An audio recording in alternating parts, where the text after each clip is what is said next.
Hi, so this somewhat relates to my last video, insofar as it's about Ukraine and Russia. Um, I was reading that report earlier about the two British aid workers who were killed in Solidar. Now, we should say we don't know at this point who killed them, whether it was a Russian strike, accidental Ukrainian strike, we don't know. Often in war zones, there can be confusion. But the point is, these men died helping Ukrainian civilians in a war zone.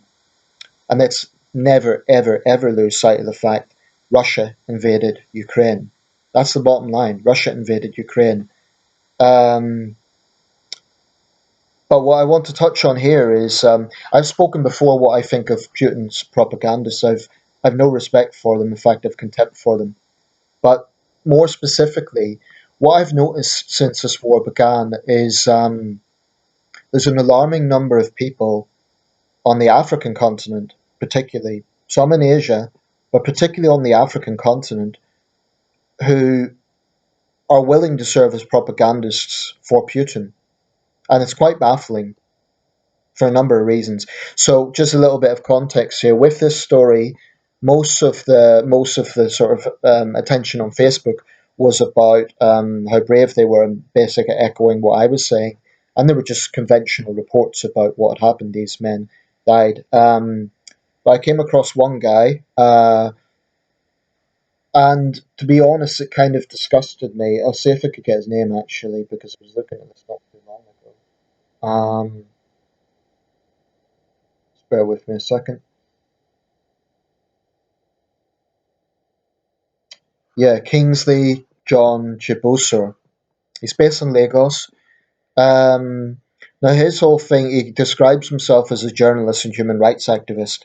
This is Kingsley John Chibuser, right? He has 35,000 followers. So clearly he's a bit of a profile. He's not just some random person. Um, Claims he's a journalist and he claims he is a human rights activist. Well, the first thing about journalism is to tell the truth. He's not doing that. And the thing about being a human rights activist is you would think that you would have compassion at the heart of your work. So I find it depressing and disgusting that this guy is actually going out of his way to promote Russian propaganda. Because on his page, a lot of it's about Nigerian politics and Biafra. That seems to be a big thing with him and his supporters. But, a lot of it is basically parroting the Kremlin narrative, and it's posts about Sergei Lavrov and Putin. And he covered this case, and he claimed they were mercenaries. And, his supporters were saying disgusting things about, oh, they deserved it and well done, Russia, and stuff like this. Basically demonizing these men as mercenaries, which is a lie. It's just a lie. They were aid workers, they were not mercenaries. So that's a lie. I did report it as fake news. I hope Facebook takes action, but whether they will or not, I don't know. But I mention this because it's rather baffling. Why would a Nigerian, or more specifically a guy who identifies as a Biafran, be interested in supporting Russia's war against Ukraine? Now, I think some of this lies in the fact that some people hold grievances against the West, and in this case against the British. Obviously, these men were British nationals. Never mind the fact that neither of them were born when the Biafra War was going on between 1967 and 1970. The older man was 47, so he was born 3, 4 years later. But the younger guy was, born in the 80s. He wasn't even alive at that time. But no, they're British, so let's just tell lies about them. Um, and it's just baseless.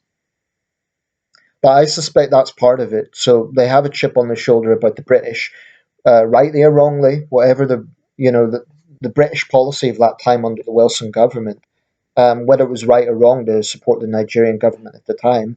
Frankly, it's irrelevant because the issue here is about what's happening in Ukraine today, in 2023. To those Africans who support Russia, if you're coming from a point where you think, well, look at the racist history of the British Empire, do you really think that as black Africans you would be welcome in Russia? Because if that's your view, seriously, you need to educate yourselves. on what happens in Putin's Russia. Racist attacks, violent racist attacks by Russian far right groups against minority people, Africans, people from Central Asia, is a very serious problem there. Russia has a serious racism problem, much, much worse than any Western country, or certainly worse than Britain. So you're kind of useful idiots to defend Putin. But more specifically, what have you got against Ukrainian civilians? Um, I mean, a Ukrainian family fleeing Russian shelling. Well, what have they ever done to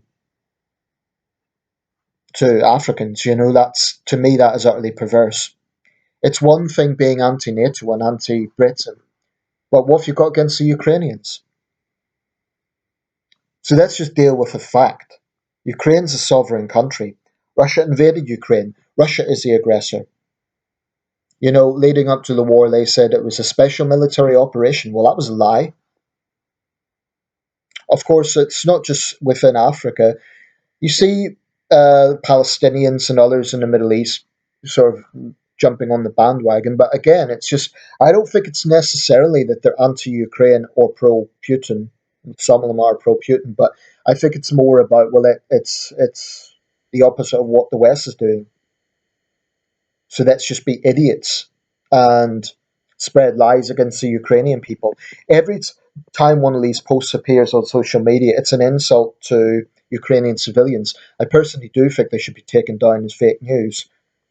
Freedom of speech doesn't mean that dictatorships should be allowed to spread their propaganda unabated. And I find it disgusting. But the very same people will lecture about human rights and they'll say, oh, why does the West not care about us? Yet they are parroting the lies of the Russian dictator. Now, I want to be clear here, Africa is a big continent, it's go over 1 billion people. By no means am I saying every African supports Putin. I have seen Africans, Nigerians as well, who are anti-Putin, even a few have tried to join the Ukraine Foreign Legion, as have people from around the world. So it's not like one size fits all, but this mindset does seem to be quite widespread. And apparently, favourable views of Putin are high in Africa, which is bizarre. Bizarre, because if you look at what the Wagner Group is doing in countries like Mali, it's complicit in atrocities. That makes absolutely no sense. So, my message to Africans who support Putin is you're being idiots, quite frankly. You're being incredibly ignorant, and your position is you know, it's lacking compassion. Try and put yourself in the shoes of a Ukrainian civilian who has been shelled by Russian forces. This is not a case that Ukraine and NATO has attacked Russia. It's a case that Russia has attacked Ukraine. That's the fact. That's the reality. But they say the first casualty in war is the truth. And sadly, Russian propaganda is very powerful. We saw this throughout the Syria war when Russia shamelessly spread lies for Bashar Assad and his atrocities against civilians. Do not call yourself a human rights activist if you're going to support a dictator like Putin. Do not say that you believe in human rights if you're going to support atrocities against civilians. Um, I would say that there needs to be a balance to the information that's going out there, but I'm not naive. Russian propaganda is very powerful, um, but I think companies like Facebook need to do much more to tackle it.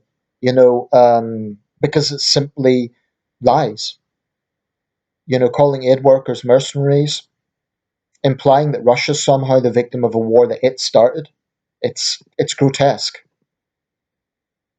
Absolutely grotesque. Russia's a terrorist state. I'm not talking about the Russian people. I'm talking about the Russian regime. It, as far as I'm concerned, is a terrorist state. It's basically a gangster regime.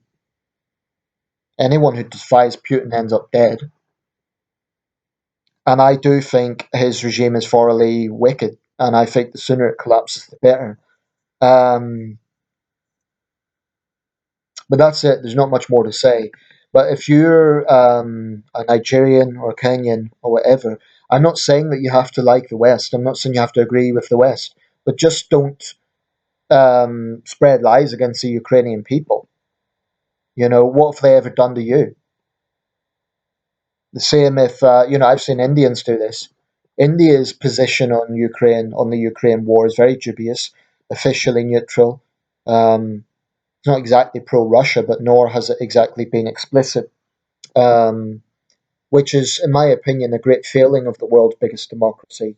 India should have taken a stance as the world's biggest democracy and said it's unconscionable that a dictatorship like that run by Putin can invade a sovereign country and try to subjugate a sovereign country. Right, I'll leave it there. I'll leave the comment section open, but gloves are off. If you're going to be a Putin stooge, I'm not going to be polite with you. I'm going to tell it like it is because I'm interested in truth. That's it.